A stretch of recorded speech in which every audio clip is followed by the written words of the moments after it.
Good morning, everyone, and welcome to Bridges of Belonging. This is conversation number 12, and I'm so looking forward to having the conversation today with Charlene and Ikem. I want to start by acknowledging the territory that I'm on today, which is the territory of the Coast Salish people and the home of the Esquimalt and Songhees First Nations. And just really grateful for the amazing stewardship of these lands over centuries to allow me to be here as a guest, living, working, and playing today.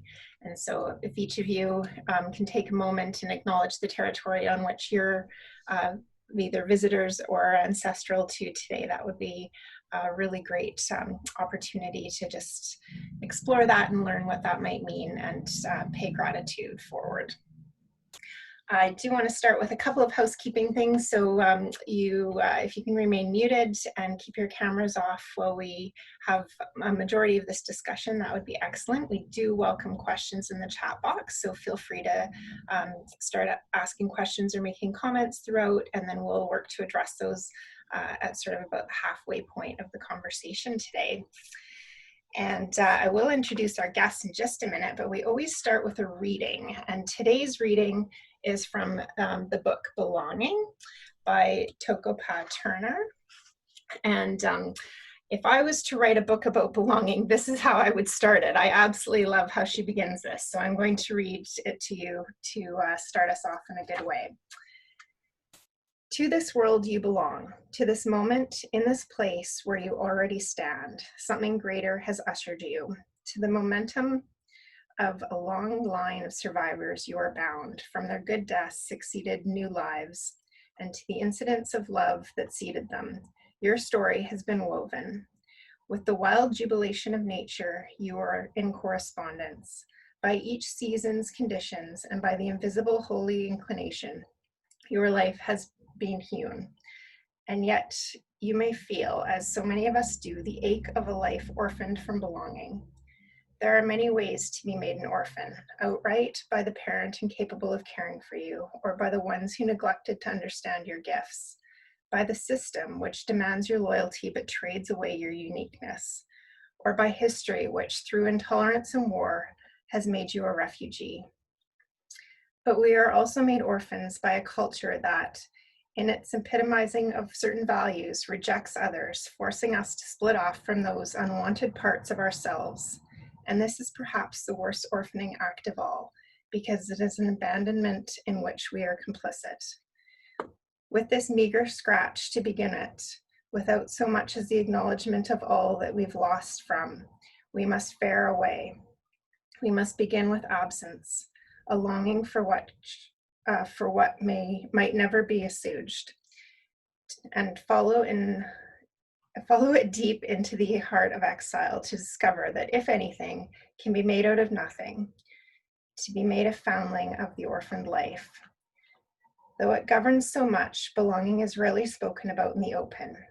Like grief, death, and inadequacy, we are led to believe that to feel unbelonging is shameful and should be hidden from view. The great irony is that modern culture is suffering from an epidemic of alienation, yet so many of us feel alone in our unbelonging, as if everyone else was inside of the thing that we are alone and outside of.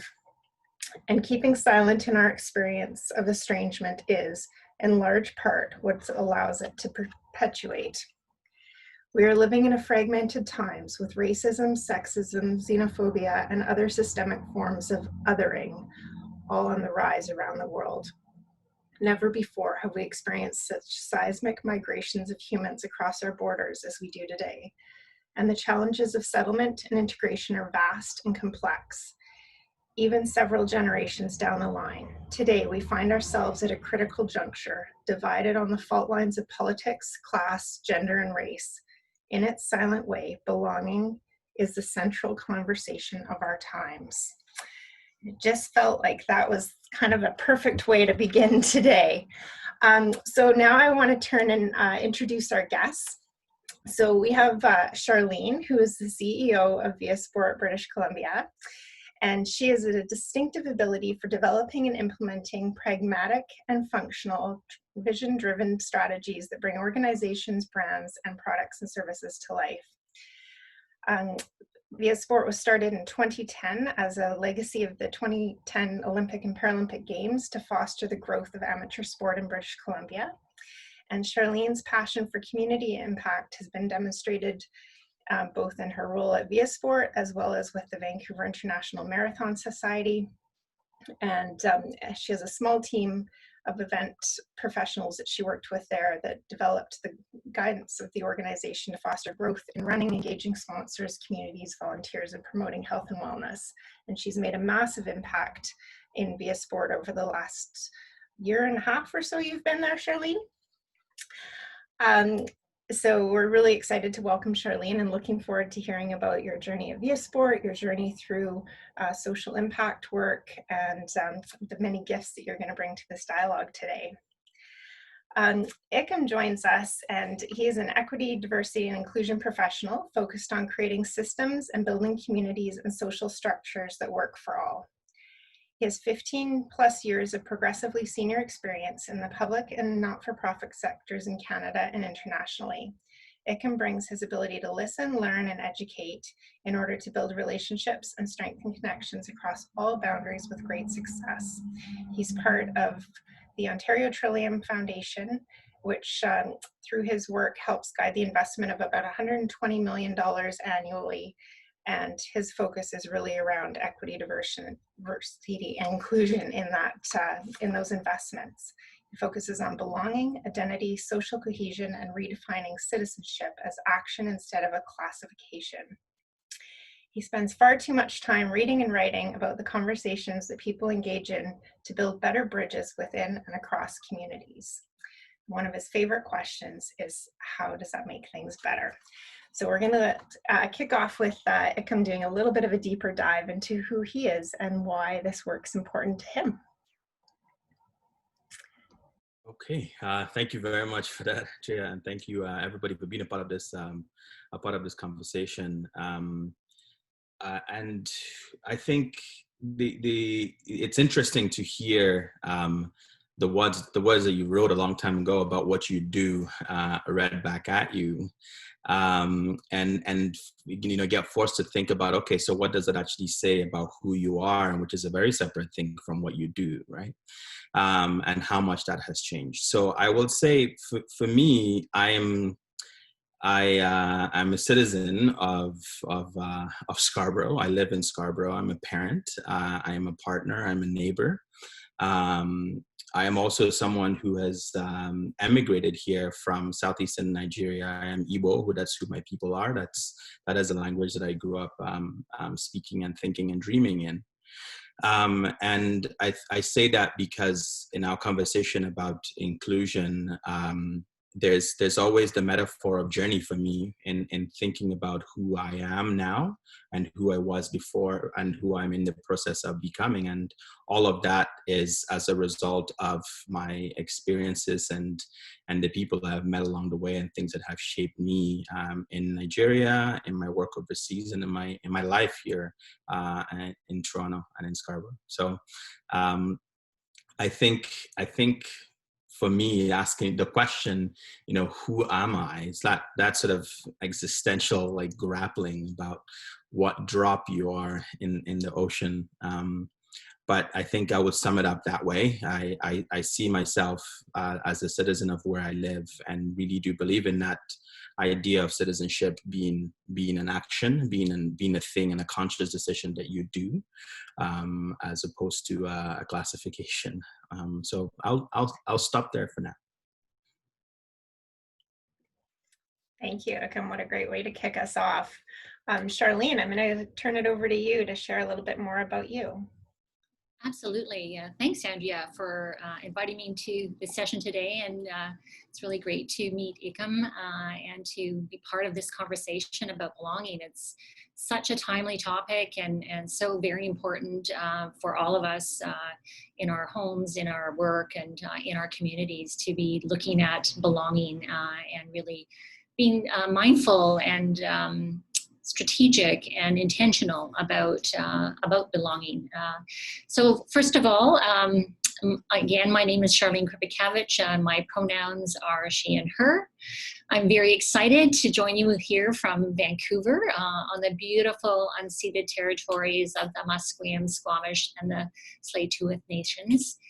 For me, recognizing these lands as unceded territories is more than a statement, but really an opportunity to honor these nations who have stewarded the lands for generations and really for the benefit of all Canadians. So it is really part of my DNA is to really acknowledge these nations and the land that we're on. So thank you for that opportunity, Andrea. So a little bit about me. I'm a mother, a wife, a sister, and a daughter.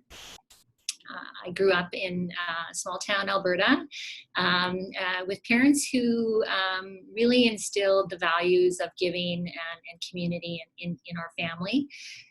My parents were very active in our community, volunteering in sport and in other community endeavors. And so when drivers were needed for sports or for Meals and Wheels, my parents signed up. When coaches or judges were needed, my parents took the course and signed up and volunteered. When fundraising was required, my parents joined committees and helped build arenas and curling rinks and other community homes, etc. So this whole idea of community impact and community giving is really foundational to who I am. It's something that has played a key part in everything that I've done. I did play sports from an early age. I played and I competed and I coached and I volunteered, and sport has been integral to my life. Over many years, and is to this very day. And it's really the place where I found and nurtured my values. And I really saw how sport created opportunities for people in community, how sport inspired communities, connected communities, and it really developed my lifelong passion for sport, health, and community impact. So yeah, and I'll weave that theme throughout this conversation, hopefully. Andrea, back to you. Thank you. Ikem, I'm going to go back to you. Tell us a little bit about a time sort of through your journey about when you felt like you belonged and maybe times when you didn't feel like you belonged and what that looked and felt like for you.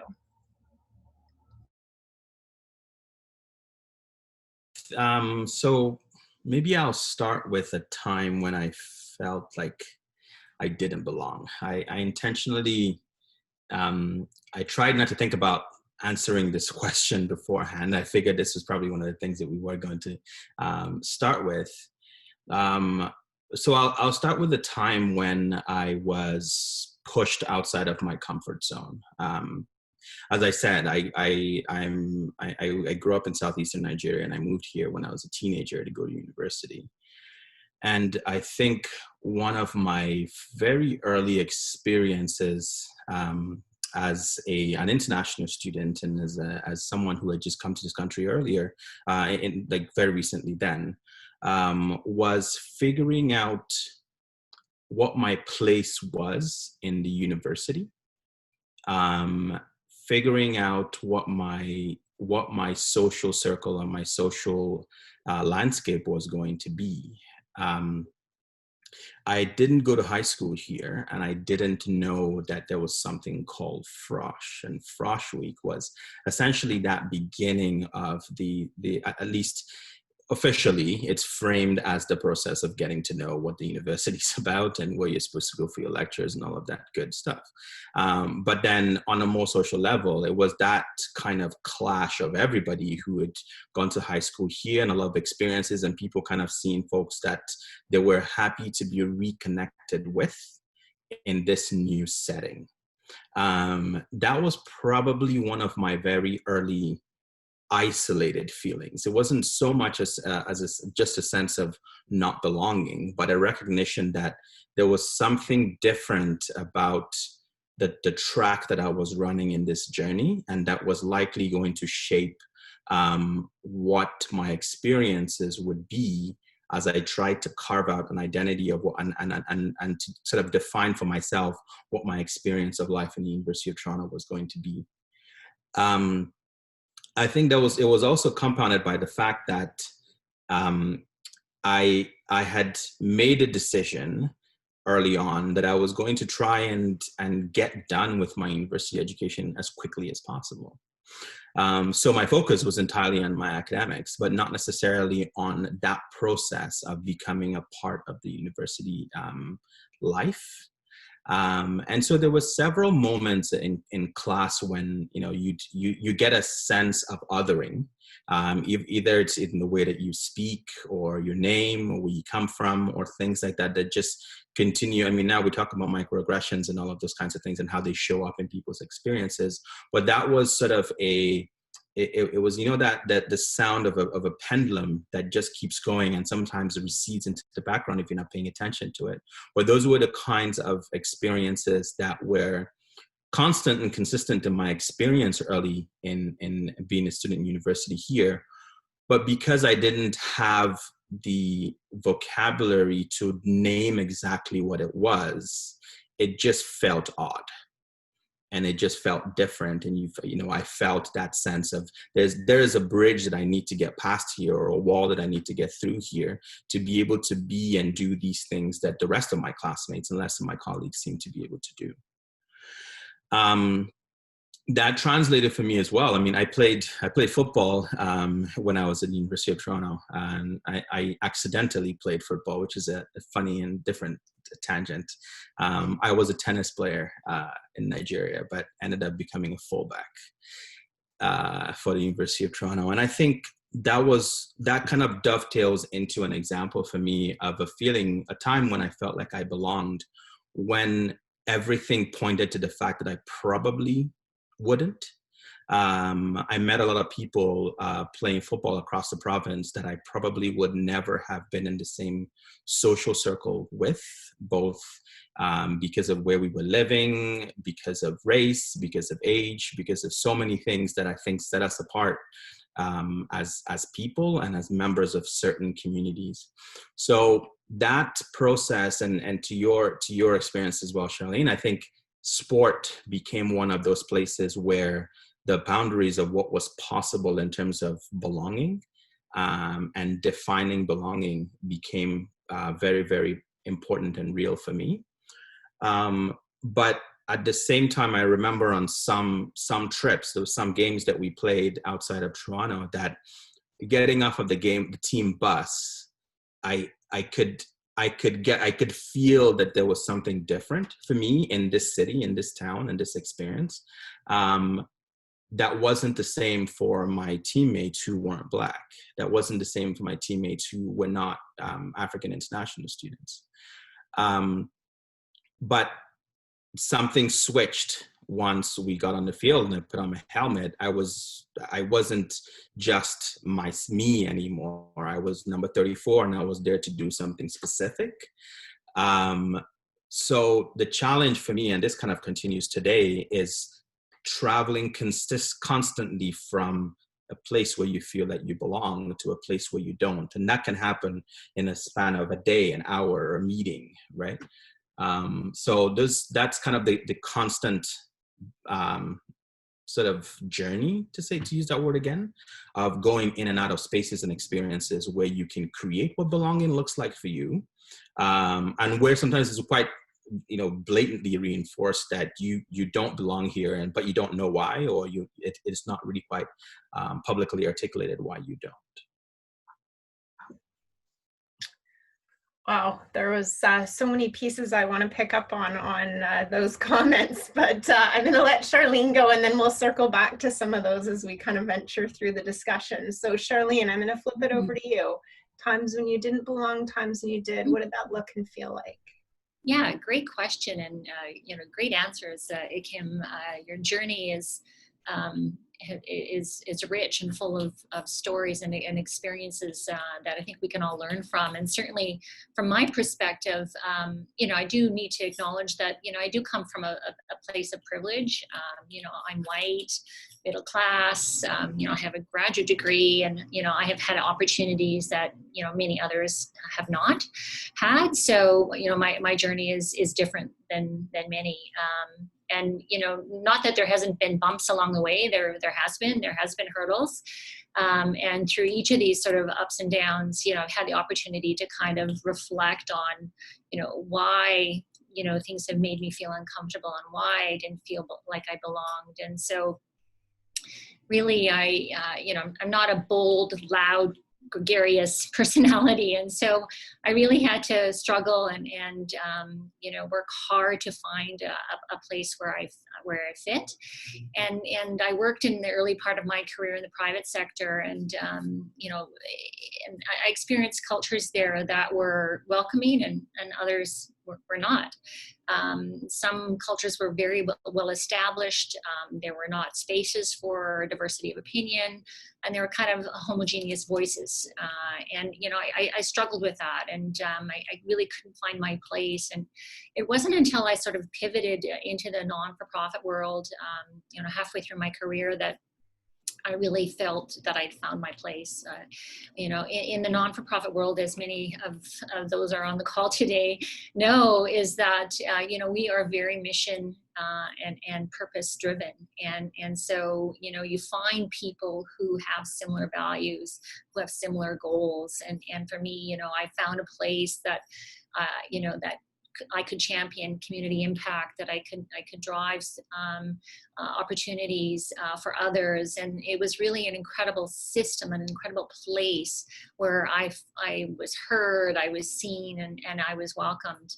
And you know, when you have that safety net, you can then also begin to open the doors and welcome others, and create spaces and opportunities for dialogue and for, you know, honest questions, you know, dumb questions, so that you can learn and evolve as an individual. So I really did feel that I found my place in the non-for-profit world, and that you know, I had experienced some cultures, corporate cultures, that were, you know, very, like I say, homogeneous, and diversity was not welcomed, and they were not committed to the same values that I had. So, you know, I had to make some choice, and so even to this day, you know, here I am at Via Sport, you know, very lucky and privileged to be here, and really to be able to look at opportunities to drive community impact, and to find ways to create safe, welcoming, and inclusive sport experiences for everybody. So this has really been a dream come true for me. I'm very fortunate, and but you know, there were hurdles. Certainly, I'm of a generation where there were you know, lots of cultures that were not inviting, and you know, came up with many closed doors, and that, you know, I had to make a choice to move on in order to, you know, find a place where I belonged. Charlene, you talked about values and sort of the importance of finding that alignment in your values and where you're working and playing. Mm-hmm. I heard similar themes through some of Ikem's comments, so I'd like to kind of dive into that a little bit. Tell us a little bit about some of your values and how those show up for you, and how you navigate the world based on some of that. Yeah, well, you know, this comes with, I guess, experience. You know, you get to kind of reflect on, you know, what's really important, and you know, what gets you excited, what makes you get up in the morning and, you know, get a smile on your face and carry on. And so certainly community impact has been a key and core theme throughout my career and throughout my personal life. I've always been one that wanted to give back to the community. Again, these are values that were instrumental in my small town Alberta community. And so certainly giving back is instrumental to me. Having integrity is very important, and honest, frank conversations equally very important. And you know, inclusivity and diversity of opinion are also key values of mine. It came, you know, again, started at a very young age in sport, where, you know, we welcomed all kinds of different individuals to all of our various teams. And, you know, we grew up near First Nations community. And so we had lots of, kids from the First Nations participating in our sport, in our schools, being side by side, around us all the time. So really that lens of inclusivity was instilled in me from a very young age. And it's something that I, strive for, every day. So, integrity, inclusivity, respect, honest dialogue, and community impact are some of the key values that sort of guide my ship, every day. Good question. Ikem, I'm going to flip the same question over to you, sort of how values have guided your journey and the work you do and how you contribute back to equity, diversity, and inclusion in sort of your worldview. So I would say that they certainly have guided the way that I have been able to work, and the key thing I think that rises to the top for me is that the notion of what partnership looks like, what it means to actually work in relation and in partnership with people across the board. I think that's been a common theme in much of my career, regardless of what the role was, regardless of what the purpose or the outcome, the expected outcome of the partnership was. Central to that was figuring out how you connect to the individual on a person-to-person basis. Regardless of what it is that we are looking for organizationally, I think there remains that need and that instinct to find how you can bring or create value for someone else other than yourself. That drives me in how I seek out the relationships that I enter into professionally in community. It really does frame how I behave in those relationships and what boundaries I set in order to protect the integrity of those relationships and continue to move forward with the relationship being the first and utmost priority.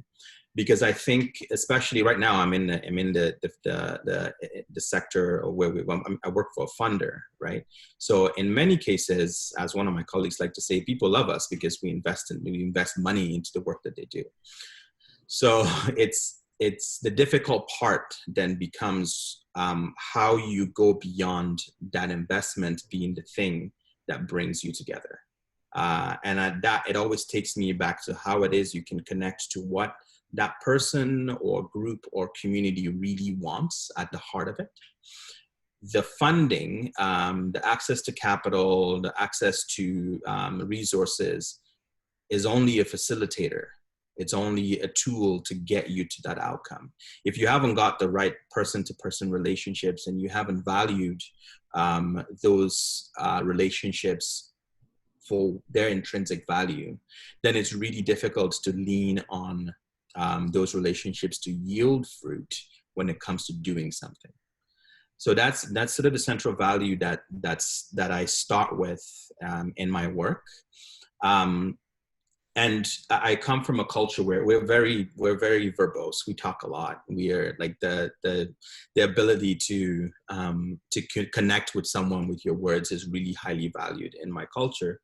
So storytelling and being able to reach with your own narrative into someone's mind and into someone's soul and connect with them at the level of where our stories start to meet is a really important starting point for me. They don't always have to be good, fun, or positive stories, but when you can find a place of commonality that allows you to understand and be empathetic about what someone else's experience, journey, or desire is, that to me is the most sort of genuine way that I have found to create those partnerships that can live on agnostic of what the project is or deliverable is or how long the grant is, or whether we say yes or no in a granting request, right? So and that translates into working on a team. That translates into when there is conflict or when there's disagreement in community. If I have shown you enough of my true face and you've shown me enough of yours, it's easier for me to lean on that in order to understand why this conflict is happening or why this misunderstanding is happening. Or even if I don't understand it, to be able to rest on the assumption that there is good faith in the actions that I'm witnessing right now, and that there's something that we're dealing with, as opposed to a dissonance that's existing between who we are as people. And I find that has been probably the biggest part of the learning journey for me in seeking belonging and defining belonging in community, because there's a lot that prevents us from being able to get to that level of relationship in especially in the professional setting. It's a little easier to get to, I think, in personal relationships and in community relationships where the relationship can be seen as the thing as opposed to the job being seen as a thing. But when you're trying to understand how and where you belong in a community, it's difficult to do that if you don't know that person well, if you don't know their story, and how that sort of elevates, amplifies, or meshes with yours in a way that is complementary. Andrea, I'd like to expand on that if I could. Yeah, no, it was a beautiful way to put all of that. So go for it, Charlene. I welcome that.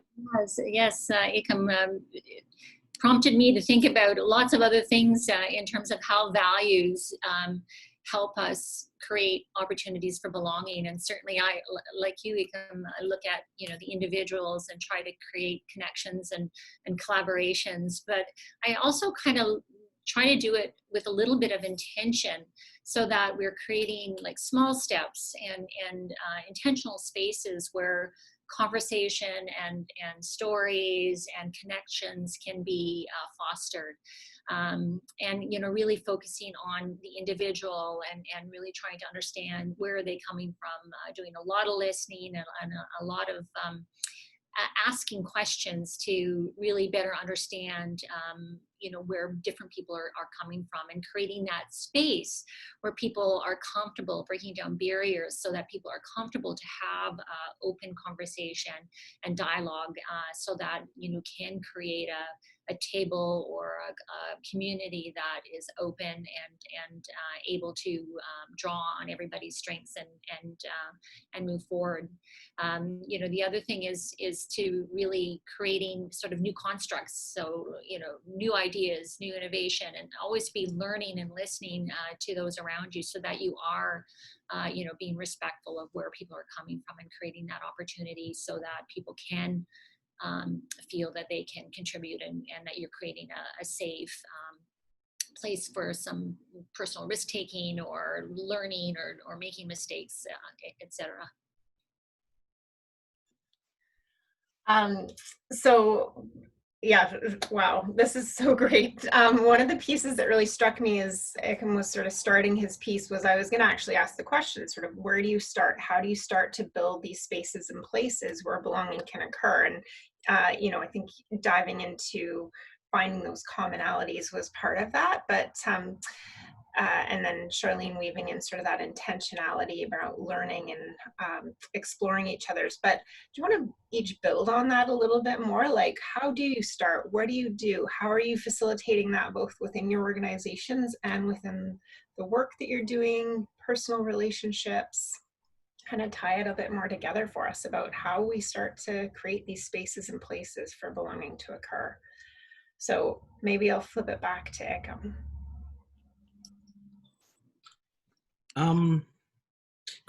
I think creating the spaces is difficult, right? It's difficult because I feel like we've in some parts of our society, we've quote unquote evolved away from those spaces being the norm.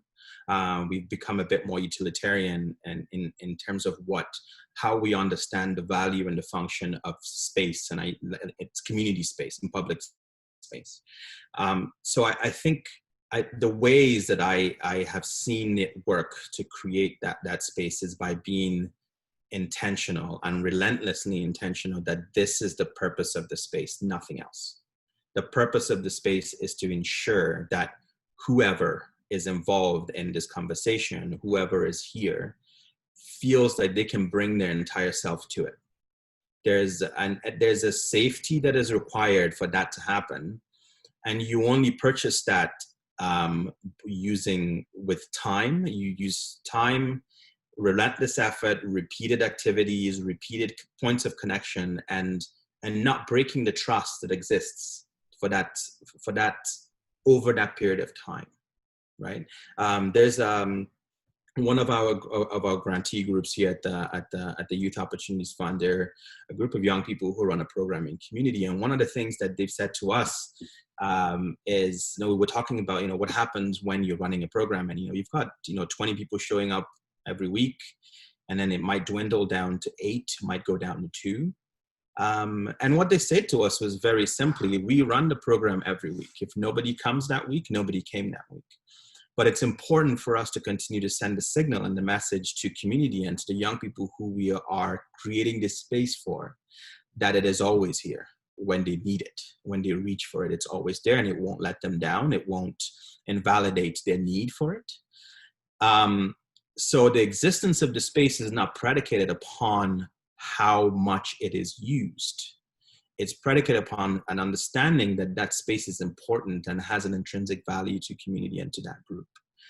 And so then our responsibility becomes to create it and hold it. If you have the power and the resource to be able to create and hold that space, you do it, and you'd keep doing it consistently with the same level of care and commitment to making sure that it is there for those who need it.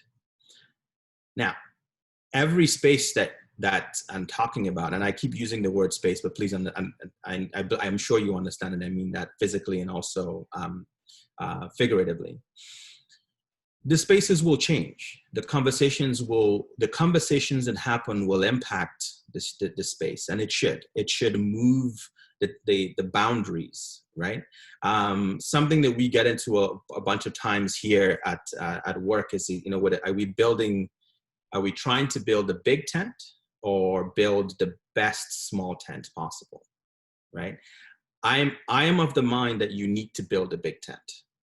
I think you need to build the big tent because I think that the objective is not for us all to be in agreement. The objective is for us all to be respectful of one another and to hold each other safe within that space, even when and while we disagree. That's, I think, is how you foster innovation and innovation in thinking. That's how you create the clash and the collision of experiences and cultures and ways of being that have typically been siloed because we sometimes aren't resourced to have the time and patience to wait for those clashes to get out of the way and turn into an output, right? But I think for me, that the recognizing that there are things about the way I see things culturally that might be very different from somebody else is important. It takes time in a particular definition of how quickly things should move. But I think that process of navigating through that relationship building and through that understanding of where we are different and where we are in step, that's how we move from the conversations about diversity, which I think are important, but it literally is a count. There's diversity in this conversation because there's diversity in everything, right? The challenge then becomes, how do you respect that, build an opportunity for that diversity to not be stifled or boiled down into a melting pot that I think is not a celebration of the mosaic that we can be as individuals and as cultures and as thinking people.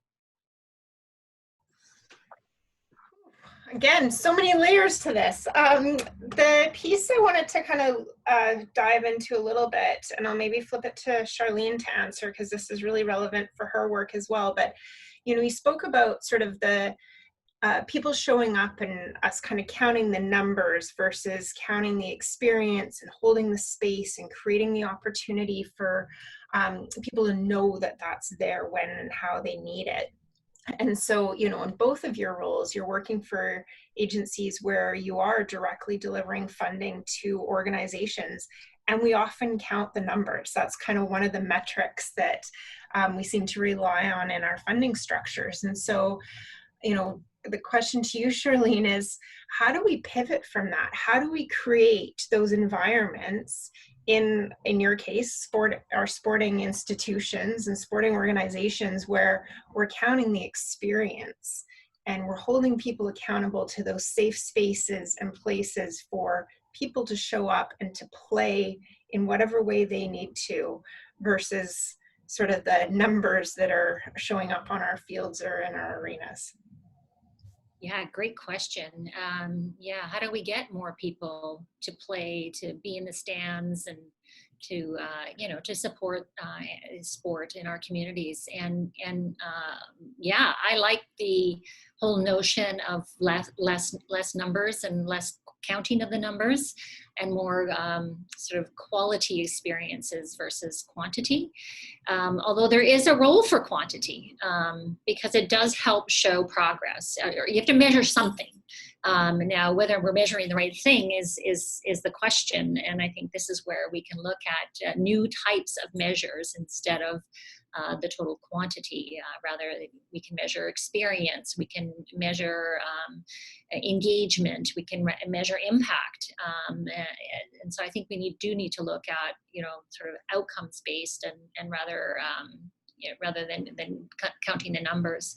And certainly in my role at VIA Sport, you know, it's all about, you know, creating that or enabling that experience that is welcoming, inclusive, and safe for anyone to come and participate in sport. And so how do we do that? You know, and we have to focus obviously on the individual, and Ikem talked about that, about really understanding the individual and their story, you know, and what they're bringing to the table, and creating that space. The big tent analogy is a great one, and I love that, where, you know, everyone is welcome and everyone should have a place where they can show up in the way that they are, and be welcomed just the way they are. And so I think there's room and improvements that we can make in terms of creating that sport culture.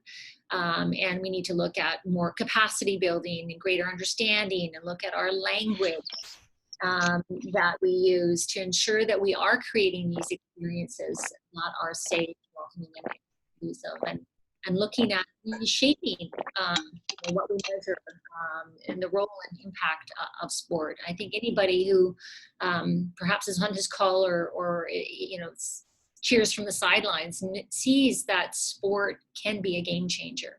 It can inspire, it can bring communities together. And yes, we do want to see, you know, our, you know, local athletes, you know, get on the podium, but that's not the only thing that we want out of sport. We want to see sport help drive some of these really important racial challenges that we have today. And we can connect and create the space through sport to have these dialogues. And I think this is really a pivotal time in our history where sport can play a role, and look at, you know, these experiences that we are enabling to ensure that everyone can kind of show up the way they are, and that's okay, and that we should welcome them and celebrate the diversity and this mosaic that is in the tent. And so I think there is really lots that can be done, and, you know, but we have to be intentional, you know, about our work to create these experiences and be genuine and be respectful, creating trust, asking questions, you know, removing barriers so people can have these conversations and really show up in new ways, and make adjustments in the way that we deliver our programs. Thank you, Charlene. Ikem, I'm going to flip the same question kind of back to you in terms of like with Ontario Trillium Foundation and the work you're doing and sort of that connection to how we are measuring or looking at impact differently as we go forward. But I want to add another layer to that in terms of how we facilitate some of those experiences as well, because you spoke about the big tent, and how do we start to do that, sort of to start to answer the question that we have in the chat box around how do we work with facilitators to build their capacity and abilities to do that. So anyways, that was a bit of a loaded question with lots of layers, but I know you're up for the challenge. Yeah, I think I would still go back to that idea of relentlessness, right? I think maybe this language is coming to me right now because of what my current day job is, but I feel like if we resource community adequately, and that includes the participants, like to Mark's point here, that includes participants, that includes the facilitators, that includes everybody who is sort of experiencing a thing, right? If we resource it adequately in terms of finance and especially in terms of time, I think that often we are because of many legitimate pressures and also sometimes just habit, we yoke on an arbitrary timetable on the change we want to see in community. But sometimes that it's completely unrealistic, and it doesn't take into account all of the things that need to change and will change as that interaction happens, as that participation in the space happens. So I was talking earlier about the fact that the conversations that will happen in the space will change it. It will change the people in the space. And that kind of has a continuously reinforcing effect. Hopefully that causal loop that gets created is a positive one, and that reinforcing is reinforcing good behavior and good thinking, and it's iteratively getting better, right? That's what you want to achieve, not the opposite. But I think how we support that is through resourcing it adequately and committing to being there for the long run. I think that there are a lot of times when short time-bound investments are a good idea. But I think for the majority of interventions in society and a majority of places in community, being able to say to a community, we're going to be here for a while. We're going to be investing in this for a while. Excuse me. And we're not just here to achieve this particular set of outcomes. We're here to improve. We're here to improve your lot, your experience of X. What that outcome looks like in the future, if we design our measurement and evaluation packages well enough and creatively enough, I have a lot of faith that we will be able to tell the story of impact down the road in ways that do justice to the investment of time and effort by community, and also allow us to sort of do the kinds of reporting that we need to do as funders, just using funding as an example. I think also, like to the point about what we count, that balance of quantitative and qualitative measures is one that I've been hearing about since I was an undergraduate economics student, right? And I feel like the sort of there's this narrative that like when you grow up, you start doing quantitative evaluation. It's when you're playing in the little leagues, you can try and measure how people feel and what they experienced, and there's this sort of narrative that those are not hard or empirical measures of success or of improvement. But I find it ironic because one of the first questions we ask each other every day is, how are you? Right? That is as qualitative an evaluation metric as you can get in interpersonal relationships. So if we can use it as the building block of understanding how people and communities experience the spaces, the programs that are being invested in. So I'll give you an example. I mentioned that I played tennis when I was younger. I was an amazing practice partner. I was awful when it came to games, because I wasn't taking any risks. Every shot was safe. I wanted to make sure I stayed within the lines. But once we weren't playing a game, I was phenomenal, at least in my mind. I see the same thing sometimes when we talk about sport and how there was a big sort of debate a few years ago around whether we should keep scores and leagues and for certain sports for kids, right? And the whole conversation about physical literacy and long-term athlete development should have, for the first time in my career at least, bled over from the sport community into the community in general. And I think the place where it bled over was that perception that if we don't keep score, there's no way for me to know that my 4-year-old child is getting better at kicking a soccer ball. I mean, when you think about it, that score that we're keeping is only for me. She doesn't care. She doesn't, right? What she cares about and what translates for her is how much fun it was, how exciting it was, what new skill to develop, and how that translates into something else. I see that analogous to how we behave in community when we're thinking about the impact of community programs, and the value that community members place on the experiences that they have in a particular program, how it made them feel. For me, one of the things that I get a lot of value from, again, because of my own personal experience, are things that remind me of where I came from. It reminds me of my cultural journey and where my home is, right? It's not the number of people who attended the festival, but what the festival, how I felt in that festival. Yes, there are connections and there are correlations.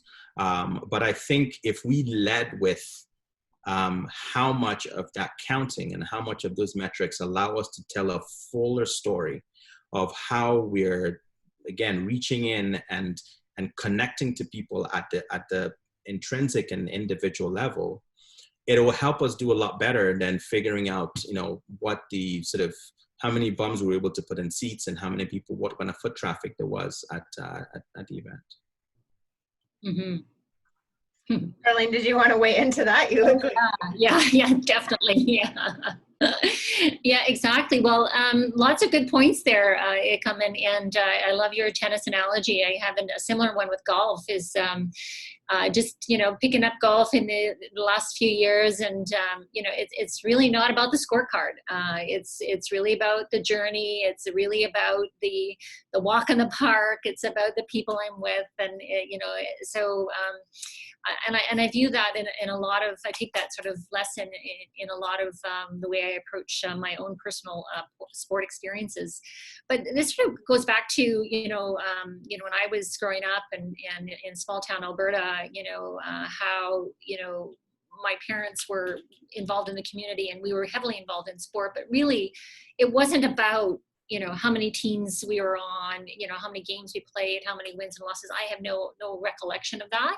What I do remember is the impact that sport had in the community, how it brought people together, how it made change, how it helped others. And so I think when you talk about measurement, we measure how many participants we have, but really we need to be looking at, what is the outcome of sport? How does it help people connect in their community, build healthier communities, looking at different outcomes. And I think this is to your point, Ikem, is that, it's not quantitative, it's qualitative measures. And certainly we have lots of work to do there. But I think the appetite now is to really look at different measures. And if you look at belonging and building inclusive experiences, this is a sort of a social change, and we need to be intentional, and that needs to be woven into all of our programming, all of our activities. There needs to be a priority and resources placed in these initiatives, and leadership that supports it, from the top all the way down. And I'm really lucky and privileged to be here at ViaSport at this time, because we have a provincial government who's very, very committed to inclusivity and diversity and equity, and so it is really front and center in everything that we do. And as we look at how do we measure our success moving forward, we'll be looking at that lens, in a different kind of way. Yeah, so many places we could take this conversation right now. I always find that at this time of the conversation, it's like, oh my gosh, we've almost burned through our entire hour already. That just flew by. So I am going to give you sort of one last piece to wrap us up. So one last question. So when we think about belonging and others belonging, and we're in this really extraordinary time in our history where, there's just sort of all of these complexities and elevation of understanding that we need to be paying attention to a variety of different factors and populations that haven't been at the table in the ways and that they need to and should be going forward. So how do we really pay attention to belonging for those that need it the most as we go forward? So Charlene, maybe I'll get you to kick us off on that, and then we'll wrap up with Ikem. Yeah, I was just also looking at some of the great comments in the chat box. So how do we make it happen? I guess it's sort of the fundamental question, and I look at things like diversity, inclusion, and equity, and I mean it's big, and it's so timely and urgent. And I kind of, I have this mindset, seize the moment, let's charge ahead. But the reality is where I've seen the most success is when we start with small steps, and we become intentional with one initiative, and we build on that. It's sort of that flywheel phenomena that Jim Collin writes about. It's about moving the flywheel forward, and one nudge at a time. And I think you have to be intentional with your strategies and your programs. Start with one initiative, then build it on 2, and then build it on 3. And I think it's sometimes we look at these things and they're just so daunting that we don't know where to start. And so that is sort of the key advice that I share with my team and with those around me is, break it down into manageable and achievable actions, and get the commitment from the leaders around you. So maybe going slow to go further together. Exactly. Okay, I come over to you. So to the question, I think I go back to the individual level. So everybody listening, everybody who's been a part of this conversation has been the new kid on the block in one space of their life at some point. Either you moved into a new street, a new school, a new class, a new relationship, a new job, a new country, a new language, right? What did you wish people had done for you? And how do you wish people had created a space for you not to question your own value, and for you not to question whether you fit? I think challenging some of the language that we use and the ways that the barrier. So I'll give you an example. When I first moved here, I think some of the things that I was getting used to was figuring out how not to allow, sorry, it's a double negative, right? And so how to prevent the fact that I have almost no social context for many of the things that Canadians speak about, be an impediment to me becoming a part of the landscape of 18 and 19-year-olds that I was hanging out with. Even in language, the ways that the metaphors that we use, the examples that we use, the things that we say that inadvertently create a space of othering or an experience of othering for somebody else. I now think about that 20 years or so later, in my speech and in the ways that I behave in spaces when I'm with people is how am I ensuring that if I now have some level of comfort and some level of belonging and safety, how can I take some risk to make sure that that room or that space is not othering someone else or their experience, identities, or what they bring to it. I think I bring it back to that conversation we're having, for instance, in my role, in my work around funding and investment.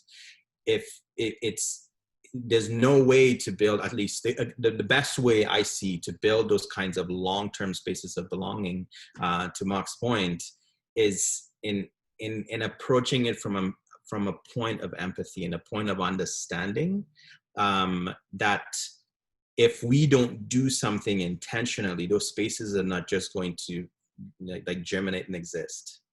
That's kind of what I go back to and consistently question myself and my actions and push my learning to make sure that I am intentionally creating those spaces for people around me. I love it. What a great way to wrap us up, kind of that reflection on empathy and understanding and how we avoid the othering concept that seems to be so prevalent in our society right now. So with that, I do want to wrap us up. Unfortunately, the time does fly by, and these are always such rich conversations, but just huge gratitude to Charlene and Ikem for saying yes today, for being with us, for being vulnerable, and for sharing their stories and sharing such incredible thinking and knowledge and vision about how we move this work forward. So I hold my hands up to you and just say thank you so much for being here and joining us today. So I know that the audience has put lots of great pieces into the chat box, and we always appreciate that input and questions as well. So thank you to our audience for joining us today. I am just going to wrap us up with sharing our next Bridges of Belonging, which is coming up in 2 weeks, and it will feature on the 25th, it will feature Marg McGregor from the Canadian Olympic Committee and Lucia Viller, who is the president of the Peru Paralympic Committee. So that's going to be a really interesting conversation with two incredible leaders in our international sports system. So again, thank you to Charlene and Ikem so much for being here, and to our audience for joining us today. And stay safe, everyone, and stay well. Take care. Thanks, Andrea. Bye, Ikem. Thank you very much. Bye-bye.